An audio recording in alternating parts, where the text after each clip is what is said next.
Elektrība un bizness. Sarunas par uzņēmējiem svarīgo, virzoties uz elektrifikāciju. Sadales tīkla sarunu cikls sadarbībā ar Latvijas Tirdzniecības un Rūpniecības kameru. Labdien, skatītāji! Ēterā podcastu sērijas kārtējais raidījums, kurā sadales tīkls kopā ar Latvijas Tirdzniecības un Rūpniecības kameru aprunā jautājumus saistībā ar biznesu un elektrību. Un šodien mūsu viesis ir augstsprieguma tīkls valdes priekšsēdētājs Rolands Irklis, kas iedos mums cerams skatu par to, kā tad mums ies nākošgad, kad mēs zinām, enerģētikā notiek tādi lieli notikumi, kā atslēgšanās no Krievijas brelu šī loka, vai mums būs elektrība, vai kaut kas mainās. Tāpat arī, kā mums iet ar šo izkliedēto ģenerāciju, jo tas mums elektriķiem tas tāds liels izaicinājums.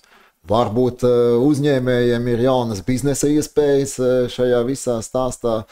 Tāpēc paldies, Roland, ka esi šodien starp mums. Un, jā, droši vien, ka no manas puses tas pirmais jautājums, droši vien, kas Aigaram arī uztrauc, vai tad nākošgad mums būs elektrība, jā, un kāds ir jūsu plāns, redzējums, un uz ko varbūt mums jāgatavojas?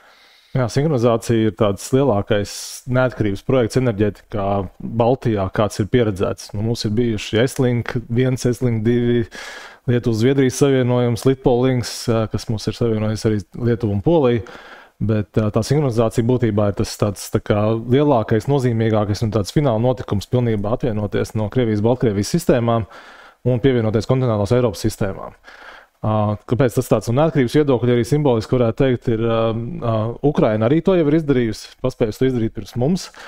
Un diezgan simboliski Ukrainā tas notika tieši tajā naktī, kad sākās Krievijas iebrukums, tad 6 stundas pirms Krievijas iebrukuma arī Ukraina pilnībā desinhronizējās no Krievijas un vēlāk sinhronizējās ar Eiropu. Un Ukrainas stāsts savā ziņā ir kaut kur līdzīgs, tajā nozīmē, ka Ukraina sāk gatavoties sinhronizācijai jau kādā 17. gadā, ar Eiropu, un viņiem bija plāns to darīt 2023. gadā, ka viņi varētu sinhronizēties, bet tad nāca šis karš un situācijas sācinājums, un viņi to izlēma darīt gadu ātrāk. Un līdzīgi arī Baltija, varētu teikt, pēc Krievijas iebrukuma Ukrainā, arī mums tas sākotnējais plāns bija 25. gada beigas, 26. gada sākums, kad mēs atvienotos un sinhronizētos ar Eiropu. Bet redzot šo ārēju apdraudējumu, kāds šobrīd ir, atrodoties vienā sistēmā ar Krievijas un Baltkrievijas tīkliem, tad arī pagājušā gadā Baltijas valstis nolēma desinhronizēties no Krievijas un Baltkrievijas ātrāk, tātad jau 25. gada februārī, un pievienoties Eiropas kopējiem tīklam un sinhronizēties Eiropas kopējo tīklu arī tad attiecīgi gadu ātrāk. Es nezinu, varbūt arī tā nedaudz ieskicēt, teiksim, ko tas nozīmē? Ko tas nozīmē, un varbūt kas ir izdarīts, ja? Kā tad mēs, iepriekš bija tur tā asinsrite kopā, varbūt kas mums, cik mēs esam droši. Jā, vēl viens, kas ir svarīgi, mēs no 22. gada no Krievijas un Baltkrievijas elektrību nepērkam vairāk, tad ir komerciāli elektrība Baltijā nenonāk, bet mēs esam saslēgti vienotā tīklā un notiek šīs enerģijas plūsmas. Tā skaitā arī notiek enerģijas tranzīts uz Kaļiņingradu. Faktiski tas, ko tas nozīmē, tas, ka tā mūsu frekvence vai tīkla stabilitāte tiek regulēta no Krievijas-Baltkrievijas puses, tā skaitā, tātad savstarpējā līguma ietvaros, kur katra puse nodrošina noteiktu balansēšanas jaudas rezerves apjomu, lai varētu uzturēt šo tīkla stabilitāti, tīkla frekvenci. Jo tīkla frekvenci tas nozīmē, ka mēs salāgojam precīzi patēriņu ar ražošanas apjomu un tādā veidā nodrošinām stabilitāti tīklā. Ja tur kāds pēkšņi izkrīt liels ražošanas apjoms, liels patēriņa apjoms, tad frekvences nosvērstās, attiecīgi viņi ir jāturpina uzturēt ar attiecīgām rezerves jaudām. Un līdz šim faktiski mums lielā mērā šis pakalpojums tādā tik nodrošinās no Krievijas un Baltkrievijas sistēmām arī, kas ir milzīgas sistēmas.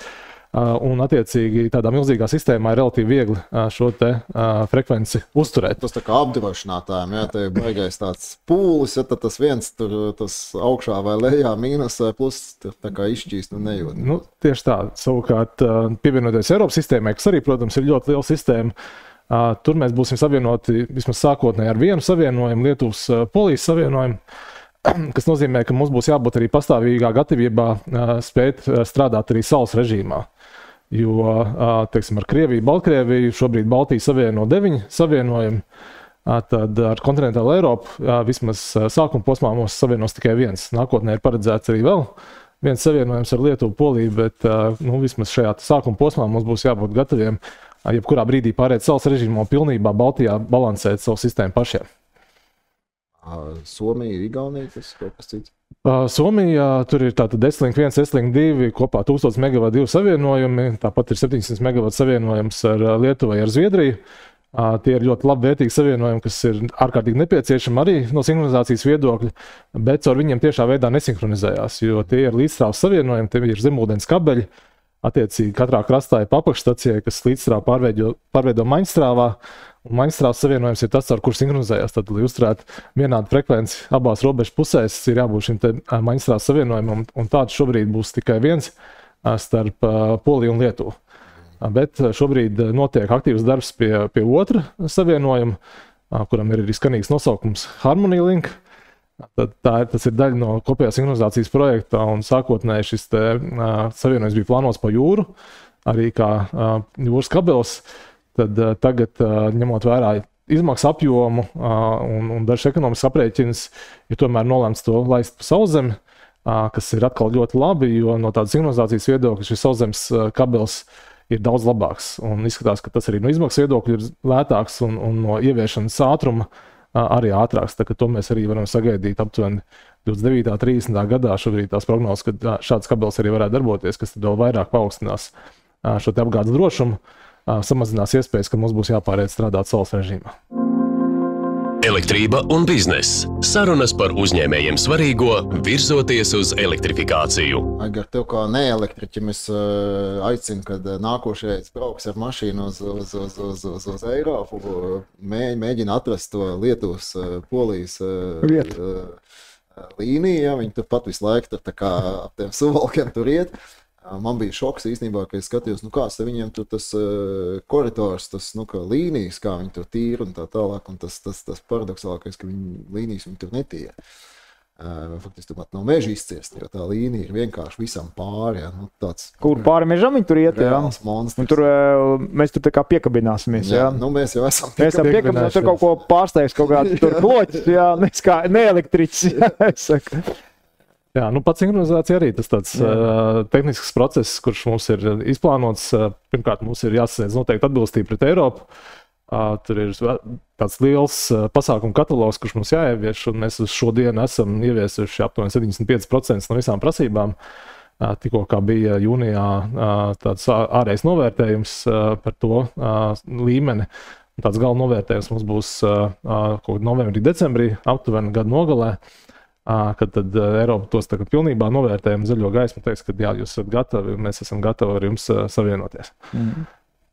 Jā, pirmais, klausoties to stāstu, tas pirmais galvenais novēlējums, un uz to ir jāstrādā un jātic un jācer, ka nebūs tāds pats scenārijs kā Ukrainai. Tas ir pats galvenais, jā, kad mums tas tā atkabināšanās tur un savienošanās ar Eiropu tur nenesīs kaut kādas citas blaknes. Bet tā viena tēma, ko es gribu pajautāt, jo mēs arī iepriekšējās reizēs esam runājuši, skaidrs, ka uzņēmējs saimē attiecībā uz elektrību, uz enerģētiku kopā, bet par cik mēs varam par elektrību, mums ir tā kā tās divi galvenie uzstādījumi. Pirmām kārtām, lai enerģija un tā skaita elektrība ir pieejama, jo skaidrs, ka virkni šie biznesa procesi ir saistīti ar nepārtrauktību, un otrs ir konkurentspējīga cena. Un tad tas pirmais jautājums ir, es, protams, kā saka, neelektriķis, tas process notiek sarežģīts, tas jautājums, vai šī atkabināšanās, jeb atvienošanās no tā brela un šī pievienošanās tai kontinentālai, jeb Eiropas sistēmai, vai tā kaut kādā veidā var, palikt zem kaut kāda riska to elektrības pieejamību, jo, kā es sapratu, tur būs tikai viens tas punkts, jā, un otrs, vai tas kaut kādā veidā var izsvārstīt kaut kā cenu, kaut kādā īsākā vai garākā termiņā, varbūt to var kaut kādu tādu prognozi iedot.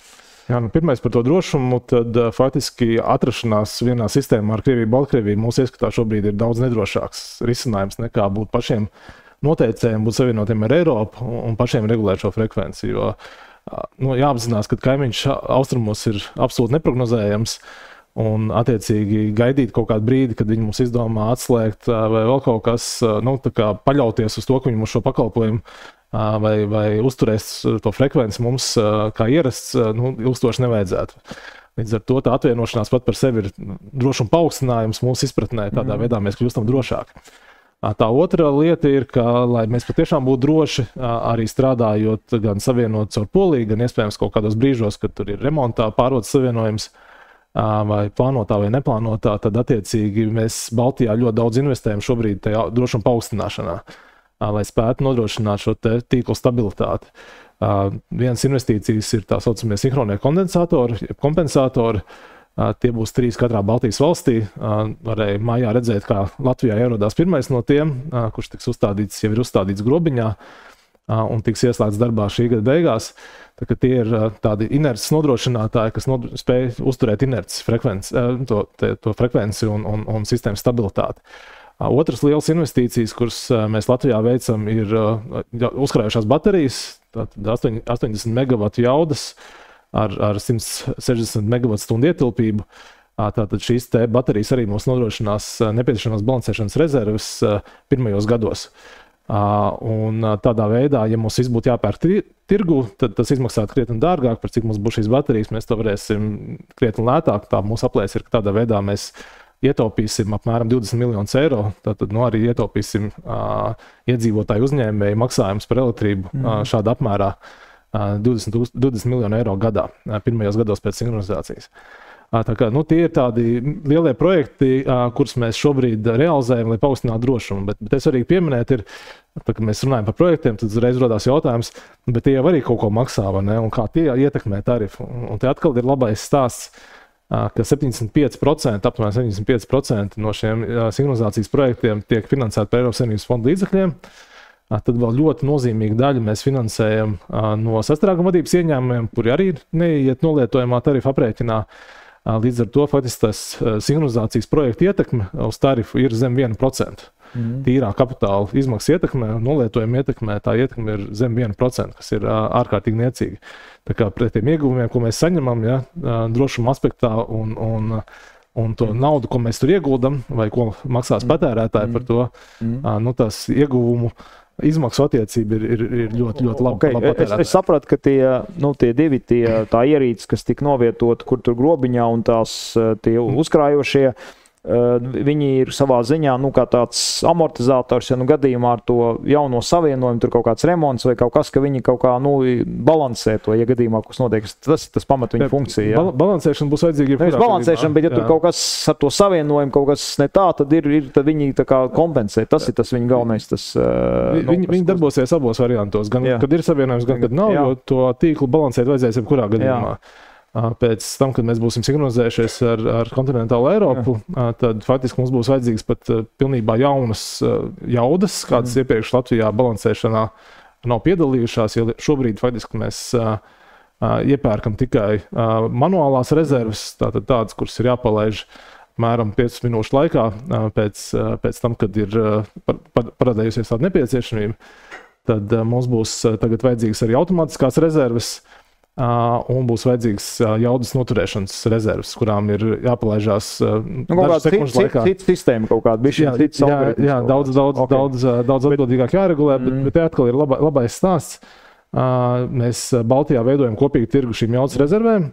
Savukārt jau tas enerģijas tirgus, kas pēc tam nostrādā, kad reāli ir šī jauda jāaktivizē, tas jau būs Eiropas līmeņa tirgus. Tur ir Marija platforma priekš manuālajām jaudām, Picasso platforma priekš automātiskajām jaudām. Un mēs iekļausimies Eiropas kopējā tirgū. Tā kā atkal mēs nebūsim vieni paši, un vienam pašam uzturēt to sistēmu ir relatīvi dārgi. Ja mēs darām kopā un pērkam kopā, tad jau tās izmaksas ir vieglāk panesams. Vēl no tā drošības viedokļa, es sapratu, kad raidījuma sākumā minēja, ka tā atvienošanās ir plānota plus mīnus februārī, ja nākamā gadā. Jā. Līdz tam laikam ir kaut kāds pusgads, tur kaut kas jautājums ir, vai ir kaut kādi apzināti riski, ja, teiksim, kaimiņu austrumos, izdomā kaut kādus, tagad arī runā tur publiskā telpā pa kaut kādiem tur kiberuzbrukumiem, vēl kaut kādām lietām, ja viņi kaut ko tur mēģina šajā virzienā kaut ko domāt, rīkoties, vai tas arī ir, gatavība kaut kādiem šādiem scenārijiem. Tas vairāk tajā patstāvīgas piegādes jautājumā, vai mums tā elektrība būs, pat ja tur kāds izdomā kaut ko tādu nepārāk labu darīt. Jā, kiberuzbrukuma iespējamība ir iespējama. Jebkurā variantā vienalga, vai mēs atvienotos, neatvienotos, un protams, te atvienošanās stāstā šo var izmantot kā kaut ieganstu, kaut kādām aktivitātēm, darbībām. Līdz ar to augstsprieguma tīkls jau vairākus gadus diezgan būtiski iegulda un kiberaizsardzībā, ja mums ir speciāli tam paredzēti darbinieki, speciāls centrs, kas ar to nodarbojās, lai pastāvīgi uzraudzītu šo te drošumu kiberaizsardzības jomā, un mēs arī tehnoloģiski investējam tajā, lai šo aizsardzību pēc iespējas palielinātu, jo tas draud līmenis, protams, ir būtiski pieaudzis. Tāpat mēs esam gatavi arī tam, ka tajā brīdī, kad mēs paziņosim par šo te atslēgšanos no Krievijas-Baltkrievijas sistēmām, tas mums ir jādara pusgadu iepriekš, pirms šī atslēgšanās notiek. Tas nozīmē, ka patiesībā ļoti drīz, lielā mērā. Tad faktiski mēs arī varam sagaidīt kaut kādas iespējamas pretenzijas vai provokācijas no otras puses. No to mēs nevaram izslēgt. Bet ja viņi tagad vienkārši, nezinu, šodien atvienojās, kas tad notiek? Jā, mēs esam gatavi arī scenārijām par ārkārtas desinhronizāciju no Krievijas-Baltkrievijas tīkliem. Mēs esam gatavi šai situācijai tādā nozīmē, ka ir jau daudz investīcijas veiktas. Tātad tīkla drošums ir uzlabots, mums ir uzlaboti starpsavienojumi starp Baltijas valstīm. Mums ir arī vienošanās ar Poliju par šādu ārkārtas desinhronizācijas risinājumu un jaudas atbalstu no kaimiņu valstīm. Līdz ar to faktiski nevajadzētu iestāties situācijai, ka tas kaut kā būtiski ietekmē energoapgādi. Tas visdrīzāk mums izmaksās dārgāk sākuma posmu. Jo ne visas investīcijas būs veiktas, šis te jaudas rezervu tirgus vēl nebūs izveidots, bet faktiski mums pietiek jaudas Baltijā, lai šo frekvenci uzturētu un arī apgādāt enerģijas lietotājus. Restīvi pat, ja austrumos kāds izdomā, nezinu, šodien rīt atvienoties, elektrība būs. Varbūt bišķiņi būs dārgāk, bet elektrība būs. Mums ir plāns, kā nodrošināt to, ka pakalpojums tiek turpināts arī ārkārtas desinhronizācijas gadījumā. Un tas otrs jautājums, ko es teicu, viens ir tā patstāvīga piegāda, bet otrs jautājums par cenu. Tad, kad mēs februārī plus mīnus, kā tika teikts, pāriesim, vai tas kaut kādā veidā šī pāreja, vai arī pēc tam jau tā būšana tajā Eiropas kopējā tirgu, vai tas kaut kādā veidā var to cenu ietekmēt? Pozitīvi, negatīvi, kādas ir tās prognozes? Te ir divi aspekti. Viens ir pati tirgus cena, lai tur varētu būt kaut kāda ietekme. Un tas, kas notiks pēc sinhronizācijas, ir tas, ka mums daļa no starpvalstu jaudām būs jārezervē šīm jaudas rezervēm, tātad jaudas rezervu tirgumu. Līdz ar to varētu būt kaut kāda atsevišķa ierobežojuma attiecībā šīm pārvades jaudām, bet vienlaikus mēs redzam, ka jau šobrīd Baltijā faktiski sastrēgumi uz robežām nav. Tad starp 3 Baltijas valstīm mēs neredzam iemeslu tām cenām būtiski mainīties. Otra lieta, ka daļa no ģenerācijas arī var tikt rezervēta šajā jaudas rezervu tirgu un nepiedalīties nākamās dienas tirgu, tā kā arī kaut kāda ietekme uz tirgu nedaudz varētu būt. Bet tā pozitīvā lieta ir tas, ka mums nāk arvien jauna ģenerācija regulāri klāt. Un Jansson kungs jau zina, sadals tīklā ir šobrīd jau vairāk simti saules ģenerācijas. Mums ir paredzēts, ka nākamgad augstsprieguma tīklam nāks klāt aptuveni 400 līdz 500 megavati jaunas ģenerācijas. Līdz ar to mēs redzam, ka ja mēs arī ierobežojam pārvades kaut kādas jaudas, to vismaz daļai varētu kompensēt attiecīgi šī jaunā ģenerācija, kas mums Latvijā un Baltijā kopumā ienāk. Bet skaidrs, ka tur ir tie prognozējumie kaut kādi, kā saka, pieaugumi, bet otrā pusē ir tas balansētais, bet ir hipotētiski, pa cik varētu varbūt pieaug kaut kā tā vidējā cena pa 5%. Fiksēties šodien vai nefiksēties? Tā skaitā, bet vienkārši es saprotu, protams, ka nevar, tā ir tāda jauna situācija, bet vārds būtiski, cik tas varētu būt, kaut 5%, 10%. Mēs neprognozējam, mēs godīgi sakot neprognozējam cenu kāpumu, arī kā mums kā operatoram faktiski vajadzētu atturēties no tādām konkrētām prognožu izteikšanām. Bet, principā mēs šobrīd neprognozējam lielu cenu kāpumu. Un es arī vēsturiski stāstīju, Baltijā, mūsu reģionā, cenas ietekmē visvairāk 3 faktori. Pirmais ir klimats, tātad, jo ir mazāk pieejamība tajos pašos Skandināvijas hesos, ūdenim ir lielāks sausums, lielāks karstums vasarā. Tā var redzēt, ka cenas kāpj augstāk. Tāpat arī pietece Daugavā mūsu Latvijā, tātad, jo labāk ir pietece Daugavā, jo atkal mums ir cerības uz labākām cenām un tā tālāk. Tā kā klimats ir numur 1, kas vispār mūsu reģionā ietekmē tās cenas. Otrs aspekts ir dabasgāzes cena tieši Baltijā, Jo viena no ģenerācijām, kas ir nozīmīga, mums ir tie paši mūsu gāzes teci, un jo dārgāk ir dabas gāze, jo varam sagaidīt arī augstākas cenas attiecīgi šī iemesla dēļ. To mēs arī 22. gadā ļoti labi redzējām. Un es teiktu, ka tikai trešais ir tāda starpvalstu jaudu pietiekamība un savienojamība. Un te arī mēs varam labi redzēt šis gads.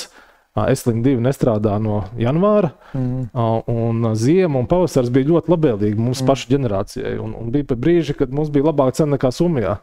Tās cenas bija diezgan tuvu un diezgan līdzīgas. Un par spīti tam, kad milzīga jauda nebija pieejama starp Somiju un Igauniju. Tagad, kad ir vasara, mēs redzam, ka tā šķēra paliek platāka, ja, tad Somijas cena paliek stabila, bet mums ir uzgājis uz augšu. Bet joprojām, tas tev te jautājums, kā kaut kādā periodā iepriekšējā gadā, jo mums jau svarīgi ir biznesam, ka tā cena ir reģionāli konkurentspējīga. Ja, okay, es dzirdēju par Somiju, bet kā ir kaut kādā iepriekšējā gada periodā, teiksim, ja salīdzinām ar Poliju, ar Zviedriju, ar Norvēģiju, nezinu, varbūt to Dāniju, kā tās cenas ir, mums tomēr ir bišķi dārgākajā kopumā. Ar poļiem es nedēļu, ka mums ir dārgāk. Kaut kur līdzīgi. Mums ir ļoti līdzīgas cenas ar poļiem, un tad ir reizes, kad poļiem ir dārgāk. Jā, bet kopumā ir līdzīgi. Mums ir vidēji pat nedaudz zemāk nekā poļiem Baltijā. Baltijā mums ir līdzīgi, plus mīnus. Zviedriem, Norvēģiem, protams, ir zemākas cenas. Viņiem arī vēsturiski ir daudz vairāk hidroģenerāciju. Tātad viņiem ir tiešām Skandināvijas kalnos pieejama lēta hidroģenerācija. Viņiem ir lētāk. Savukārt tas, kas Somijā nozīmīgs faktors šobrīd ir tāpat atomenerģija. Mēs tagad skatāmies, kas tagad vasarā notiek biržā. Viņiem ir stabila cena gandrīz visu diennakti. Viņiem nav baigās svārstības cenā. Ne? Mums ir lētākā cena šobrīd dienas vidū. Praktiski dienas vidū mēs ar Somiju izlīdzinamies. Bet vakaros un naktīs mums tā cena starpība veidojās. Ja, tas ir faktors viens atšķirīgais ir tieši tā atomenerģija, kas strādā bāzē un spēj nodrošināt šo te lēto enerģiju arī naktī, kad saule nespīd. Tas nozīmē, ka mums arī jādomā kaut kādā ilgtermiņā vai vidējā termiņā par atomenerģiju. Un es nezinu, ko mēs varam ar tiem Zviedriem un Norvēģiem darīt. Arī kaut ko te tecināt ūdeņus vai ko te darīt. Te jau, kā saka kungi. Ar to atomenerģiju, man liekas, ka atomenerģija no vienas puses iet pretstatā zaļai enerģijai. Ne tā, ka viņa nav zaļa, ja, bet atoms strādā visu laiku monotoni, konstanti. Zaļā enerģija ir visu laiku šitā. Ja, un faktiski katru dienu delta ir 200 līdz 300 eiro megavatā. Ja? Pa dienu tev ir 20-30, tā kā saule spīd un varbūt kaut kur vēl vējš iepūš. Ja? Un tad tas 9-10 vakarā, kas vēsturiski nekad nav bijis pīķis. Ja? Tur uzlec tie 200-300 eiro. Tas ir starp savienojumiem, ja? vai kā? Es teiktu, ka ja mums būtu papildus 650 megavati, kur mums šobrīd nav pieejami starp Igauniju un Somiju, tad visdrīzāk atšķirībai vajadzētu būt mazākai vai nevajadzētu būt vispār. Ja? Tas ir tā vieta, kur mēs krītam ārā. Jo ja es kā neelektriķis, ko es tā kā saprats, varbūt es greizi pateikšu, pielabojot, kad ar tiem visām tām saulēm, vējiem, tu vari dabūt, tur ir tas moments, kad ir, tad viņš ir lejā, bet tas, kas mums ir vajadzīgs, tas stabilizējošais, ja, un tad ir jautājums, kas ir tās mūsu šobrīd tie rīki, tie gāzi un tas, un tad atoms arī stabilizējušies, respektīvi, vai tā plus mīn, bet, tev vajadz, atoms ir bāze. Ja, teiksim, visu diennakti spīdēt saule, nebūtu mākoņi, tad viss būtu kārtībā tāpatās, ja? Bet tas tā nav, līdz ar to tev vajag, tajā pārējā laikā kaut kur to bāzi, vai ne? Tā ir, vai ne? Tā problēma ir tāda, ko Rolands jau teica, ka šobrīd pie sadalas jau ir pieslēgti 500 megavatiem saules parku. Jā. Šodien elektroenerģijas patēriņš kaut kāds 600-700 megavati. Nākošu gadu, kolēģi arī vēl grib pārsimts megavats pieslēgt klātīm. Nākošajā gada vasarā, ja patēriņš būtiski neizmainās, ja, kaut kas jau būs tā kā jādīmē nostīm. Ja, saulēnā dienā elektrības būs tik daudz, kaut kur varēs ieliet glazē. Ja. Un tad, iedomājas, ja tev vēl ir, 500 megavata atoms, kur tu nevar nodīmēt nostīm. Tad faktiski visu vasaru saules parki stāvēs tukšā. Atoms ir tieši labs tai bāzei. Kurš strādā diennakti nemainīgi, vai ne? Savukārt, lai izbalansētu atjaunīgos resursus, tur ir labāki risinājumi. Tie paši gāzes teci ir daudz elastīgāki. Tad viņus var izslēgt daudz ātrāk.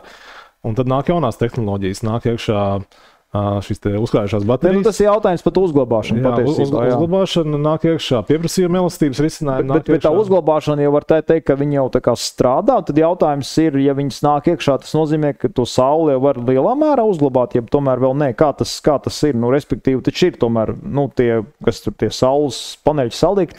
Mēs varam jau viņu pilnvērtīgi uzglabāt, vai vēl tur tikai daļēji, vai kā tas strādā? Kāds ir reizes paizglītot mani un citus varbūt. Principā uzglabāt var, baterijas var slēgt klāt vai pie esošiem patēriņu vai ražošanas objektiem vai būvēt atsevišķus pieslēgumus tikai baterijām. Tāda iespēja pastāv. Un mēs redzam, ka tā interese arvien aug. Primāri tā interese aug pie esošiem atjaunīgās generācijas projektiem. Tad ir vējparks, uzliekam blakus bateriju, vai ir saulesparks, uzliekam blakus bateriju. Tādā veidā varam paši izbalansēt. Ja? Tad redzam, ka tirgū cena ir zema pa dienu saulē. Varam pa dienu uzkrāt baterijā un tirgot vakarā, kad tā cena strauji izaug. Ja? Tādā veidā gūstot šo labāku ekonomisku atdevu no projekta.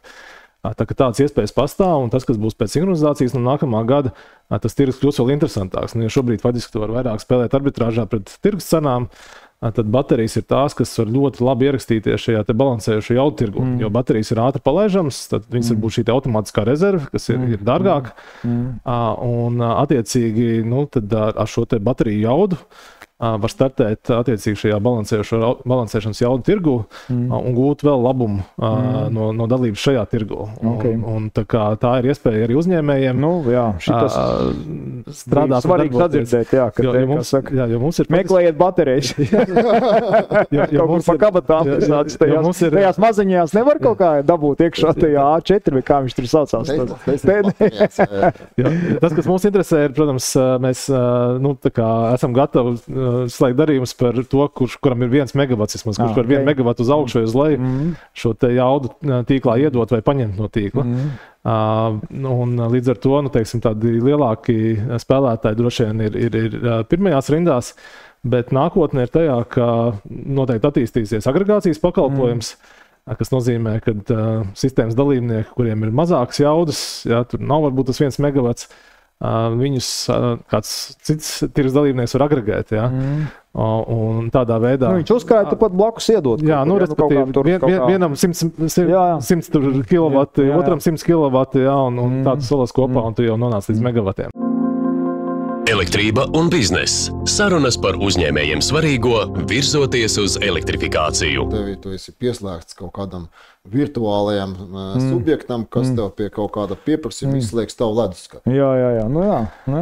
Tev to pusstundu tas leduskaps, piens nesabojāsies. Šī ir iespēja, piemēram, tirdzniecības centri, kuriem ir, piemēram, saldēšanas iekārtas lielas, tad attiecīgi viņam ir mērķis noturēt to temperatūru robežās no mīnus tik līdz mīnus tik, vai ne tajā saldētavā. Un tad attiecīgi, šī ir tāda elastīga patēriņa vienība. Tātad var spēlēties ar patēriņa elastību un tad samazināt šo patēriņu kaut kādu brīdi tajā saldētavā, kaut kādu brīdi palielināt, lai ierakstītos tajā noteiktā koridorī. Un attiecīgi, šos arī var agregēt kopā, kamēr tur sanāk vismaz 1 megavats un tirgot kā balansēšanas pakalpojumu. Šitas jau skan interesanti viss. Jā. Tur. Kā elektrības... Es tad došos tālāk pakaļ tam agregātam vai kaut kam tur. Jūs te parunājat, es jau dodos. Ja tā varētu teikt, tad saules paneļi jau ir vēsturi. Vibes tagad ir baterijas. Jā.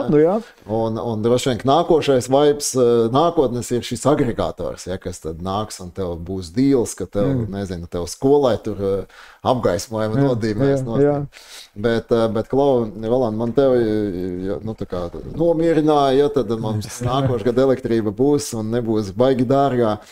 Bet mums, kā elektriķiem, tas nākotnes izaicinājums, manuprāt, ir tā izkliedētā ģenerācija. Un mēs redzam, ka jau saule jau mums te jau nākošais gads būs tik daudz, kā nekad. Nāk vējš iekšā, un tad es savā galvā domāju, labi, pie mūsu tīkla tur tie mazie izskaisīt pa visu Latviju, tur tas mākonis Liepājā ir, tad Ventspilī viņš varbūt nav, un Daugavpilī noteikti ir kaut kas cits, viņš tur kaut kā tur izvelkās. Bet jums pieslēgsies tur megaparki, 100 megavatu un tā tālāk, un tāda normāla Jāņa diena, ja, kad tie mākoņi nāk un iet, un tie 100 megavati tev iekšā, tur kaut kāds vējš, kaut kas tāds, ja. Un kā jūs, un augstsprieguma tīkla tā sūtība, tā laime un posts ir šo visu to tīklu balansēt. Nu, kā teikt, jūs esat gatavi, ja, visu tās fluktuācijas uzņemt un noturēt? Jā, nu mēs esam gatavi, esam tam gatavojušies, un kas ir arī, Eiropa arī iet tajā virzienā, jo, principā, šogad un nākamā gada sākumā notiek nozīmīgas izmaiņas arī Eiropas tirgos. Mēs bijām pieraduši pie tirdzniecības, kur ir stundas nogrieznes, ja, digstundas cenas. Tad nākotnē mums būs, nākamgad faktiski būs 15 minūšu cenas, tātad 4 reizes vairāk cenas. Un tas būs gan nākamās dienas tirgos, gan intraday tirgos, un arī šajos te balansēšanas jaudu rezervu tirgos. Ko tas dod? Tas nozīmēs tas, ka gan ražotājiem, gan patērētājiem būs precīzāk jāplāno savs. Tad nevis tev stundas ietvaros jāplāno, ko es varēšu saražot un vai ko es gribu patērēt, bet jau 15 minūšu intervālā. Kas nozīmēs, ka visiem būs jābūt augstāk motivētiem turēties tajā balansā, tajā 15 minūšu nogrieznī, kas attiecīgi samazina to nebalansu tīklā, ja, un tad samazina slodzi arī zināmā mērā uz operatoru. Un tur, lai šo risināt, arī nāk klāt jaunas tās ikdienas izsoles. Tātad, ja nākamās dienas tirgu nokļūdījos ar laika prognozi, vai ne, un par dienu viņi pamainījās, tad vēl pastāv iespēja koriģēt. Tad gāja meklēt, kur ir tas sinoptiķis, kurš sēž, ja, kurā birojā. Tad ir iespēja atrast, ja, teiksim, saule nebūs tik spoža, ja, un tagad es nākamā dienā sanāšu būs nebalansā, bet tajā tekošās dienas tirgu var atrast kādu citu ražotāju, varbūt vējš tieši pūš labāk, ja, uznāk mākonis, bet dažreiz ar mākoņiem līdz atnāk vējš, ne? Tad no tā vēja ražotāja atkal tu vari nopirkt un nobalansēt to situāciju un tādā veidā izlīdzināt. Bet, beigās tas, ko mēs kā operators darīsim, protams, ir, ka zināms nebalans paliks. Ir jārēķinās, ka visu sabalansēt perfekti nevar. Ir kaut kāds iekārts, kas iziet no ierīnas paši no sevis atslēdzās, ja, un tas notiek arī šobrīd. Līdz ar to, protams, strādā šie te balansējošo jaudu rezervju tirgus, un tajā tad mēs pirksim to nepieciešamo jaudu, lai varētu tīkla frekvenci uzturēt, noturēt stabili pie šiem te daudziem mainīgiem apstākļiem, ja, kas no ārienes nāk. Un jo vairāk būs šīs atjaunīgās ģenerācijas, jo vairāk tās balansējušās jaudas mums būs vajadzīgas. Tā kā mums ir prognoze uz nākotni, kad tas pieprasījums augs, bet atkal tā ir iespēja tiem pašiem uzņēmējiem šajā tirgu startēt un gūt no tā papildus labumu. Tā kā es saku, ja vēsturiski tā sistēma bija būvēta tā, tur ir lieli ražotāji, tad ir operatori un tad ir patērētāji, katram bija sava noteikta loma, tad uz nākotni skatoties, mēs visi kļūstam par šīs sistēmas dalībniekiem.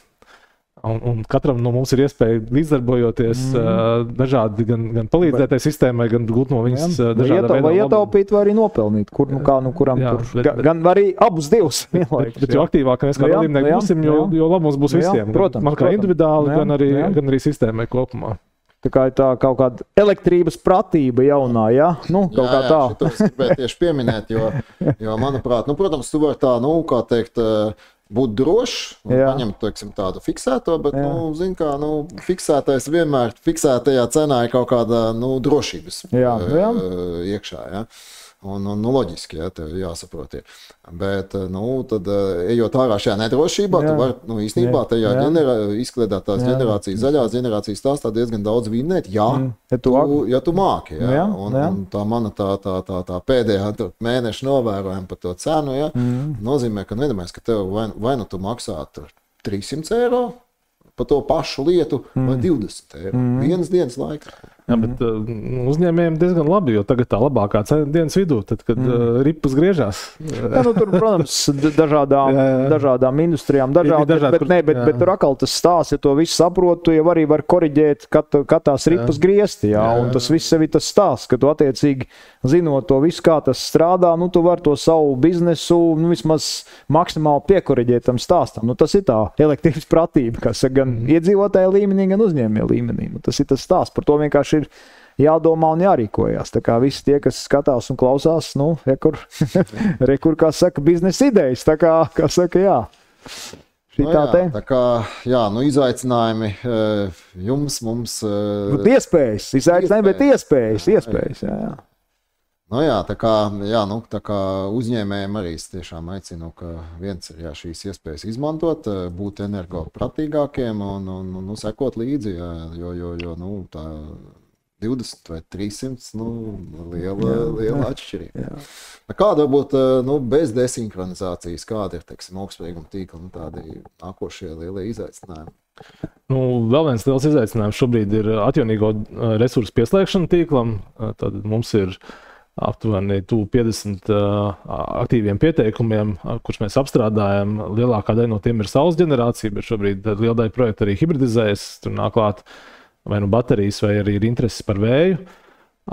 Bet vējam šobrīd tā lielākais kavēlis šobrīd ir ietekmes uz vidi novērtējuma process, kur ļoti daudzi projekti šobrīd ir šajā stadijā. Viņi varēs vērsties pie mums, pie augstsprieguma tīkla tikai brīdī, kad šie ietekmes uz vidi novērtējumi būs pabeigti. Bet šobrīd mums ir faktiski aktīvā fāzē jau vismaz 8 pieslēguma līgumi. Tātad mēs būvējam jau reāls pieslēgums nākamajiem vēja parkiem vai saules parkiem. Un prognozējam, ka nākamgad tīklam tiks pieslēgti 400-500 megawati jaunas jaudas. Tā kā tas ir diezgan liels izaicinājums, un šis vilnis kļūst arvien lielāks. Ja? Tātad, līdz ar to ir cilvēkiem jāapstrādā gan šie pieteikumi, gan jāorganizē viss šis būvniecības process, kas ir saistīts ar pieslēgumu izbūvi, apakšstāciju izbūvi un tā tālāk. Tā, tas ir tāds liels izaicinājums šobrīd ar to tikt galā. Bet mēs no tā nebaidamies, mēs gribam vēl vairāk. Un šobrīd ar Klimata un enerģētikas ministriju kopīgi strādājam pie tā, lai varētu iedot vēl vairāk jaudas tīklam, jo šobrīd norezervēti ir 6 gigawati. Mēs skatāmies, ka vēl var gandrīz 4 gigavatus papildus iedot, bet ar nosacījumu, ka viņus var arī zinām laiku ierobežot, lai neveidotos pārslodzes tīklā. Man šeit radās cits jautājums, noteikti jūs sekojat abi tur elektrību esat, kā saka, dziļi iekšā. Kā Latvija izskatās uz Baltijas fona šajā stāstā? Nezinu, cik daudz tur tās saules ir. Skaidrs, ka tur iedzīvotāji Lietuvā bišķi vairāk vai kaut kāda propa, bet apmēram mēs saulē, vējā, kaut kādās visos procesos, kur mēs esam. Apmēram, mēs nedaudz iepaliekam. Lietuvieši ir vis tālāk tikuši, bet es teiktu, ka lietuviešiem arī pēdējā 10 gadē ir bijusi visaugstākā motivācija attīstīt jaunu ģenerāciju, un viņi arī daudz aktīvāk pie tā ir strādājuši. Jo faktiski kopš Ignalīnas aizvēršanas Lietuva bija ļoti lielā deficītā. Bet tas arī, cik mums sit pa kabatu, pa lielam, ka viņam tas deficīts ir. Jā, protams, jo mēs ar Lietuvu esam ļoti cieši sasaistīti. Sastrāgumu uz Latvijas-Lietuvas robežu principā nekad nav bijuši. Mums vēsturiski bija sastrāgumi ar Igauniem, tad ar lietuviešiem sastrāgumi. Lietuvieši tad minās ātrāk, ja mums šitajā visā stāstā. Viņi minās ātrāk, bet viņiem arī tāda lielāka motivācija. Bet viņi jau tagad ir panākuši mūs, ja iet garām. Nē, viņi vēl nav pat panākuši. Bet viņi savu spogulī var redzēt.